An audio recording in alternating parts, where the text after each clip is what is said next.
আজকের গল্প বোকা বক ও চালাক শিয়াল। এক সময় জঙ্গলে একটি ধূর্ত শিয়াল থাকত। সেই শিয়ালটি সবসময় শিকার করে খেত।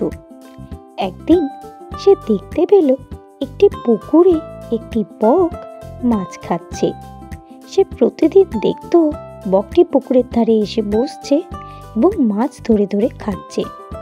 কিছুদিন যাবার পর শিয়ালটি কোনো খাবার পেল না। সে পুকুরের ধারে এসে একটি পরিকল্পনা করল।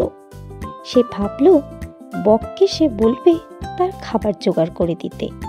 তাই সে বককে ডেকে বলল, বগা ভাই, ও বগা ভাই, আমার একটি কথা ছিল। তোমার আমার সাথে কথা? কি কথা বাবু? আমাকে বগা বলবে না, আমাকে বকরাজ বলে ডাকো। আচ্ছা ভাই, আজ থেকে আমি তোমায় বকরাজ বলেই ডাকবো। আসলে আমি কদিন ধরে কিছু খাওয়া পাচ্ছি না। আমাকে যদি তুমি কিছু মাছ দিতে তাহলে আমি খেতাম।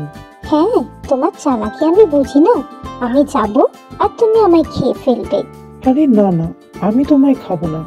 আমি তোমায় ভাই বলেছি। তুমি আমায় কিছু খাবার দিলেই হবে। আমাকে পুকুরের মাছ দিও, আমি তাই খাবো। এরপর বক শিয়ালের জন্য কিছু মাছ ধরে দেয় এবং শিয়াল সেই মাছ ধরে খেতে থাকে। প্রতিদিনই এইভাবেই বক তাকে সাহায্য করে এবং শিয়াল তার পেট ভরায়।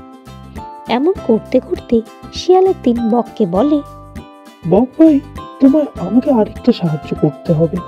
কিছুদিন ধরে একটি বাঘ আমায় ভীষণ উৎপাত করছে। সে আমায় খেতে চাইছে। আমি তাই কিছু দূর গিয়ে লুকোতে চাইছি। বক তাকে একটি গুহার কাছে নিয়ে গেল এবং সেই গুহায় লুকিয়ে থাকতে বলল। শিয়াল বলল, ভাই, এখানে আমি খাবার কোথা থেকে পাবো? আমি তোমার জন্য প্রতিদিন উড়ে উড়ে মাছ সংগ্রহ করে নিয়ে আসবো। তুমি তাই খেয়ে পেট ভরাবে। এইভাবে প্রতিদিন বক তার জন্য মাছ নিয়ে আসতো এবং ওই গুহায় লুকিয়ে শিয়াল খাবার খেত। কিছুদিন যাওয়ার পর শিয়ালের আর সেই খাবার ভালো লাগলো না। সে এবার চাইল ওই বকটিকে খেতে। তাই সে মাথায় পরিকল্পনা আঁটল। পরের দিন বক যখন খাবার দিতে এলো তখন সে বককে বলল, বক ভাই, তুমি আমার জন্য যা করেছো তা নিজের ভাইও করবে না। আমি তাই তোমার সঙ্গে একটু কোলাকুলি করতে চাই। মানে কোলাকুলি? তুমি আমায় খেয়ে ফেলবে না তো? কি বলছো বক ভাই? তুমি আমায় এত সাহায্য করেছো, তুমি আমি খেতে পারি? আসো, আমরা ভালো বন্ধু। আমি আর তুমি কোলাকুলি করি একটু। এইভাবে বক নিজের সরলতার বশে যেই শিয়ালকে জড়িয়ে ধরল অমনি শিয়াল তার ঘাড় মুটকে তাকে মেরে ফেলল। বক অনেক চিৎকার করা সত্ত্বেও শিয়াল তাকে ছাড়ল না।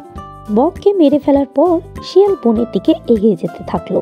হঠাৎ তার সামনে ওই বাঘ এসে পড়ল। বাঘ তার শিকার হিসেবে শিয়ালকে অনেক দিন ধরেই খুঁজে বেড়াচ্ছিল। আজ মুখোমুখি হওয়ায় শিয়ালকে সে ছাড়ল না, তার উপর আক্রমণ করে শিয়ালকে মেরে ফেলল। ভিডিওটি যদি আপনাদের ভালো লেগে থাকে তাহলে প্লিজ চ্যানেলটিকে সাবস্ক্রাইব করুন এবং লাইক, কমেন্ট, শেয়ার করতে ভুলবেন না। টাটা।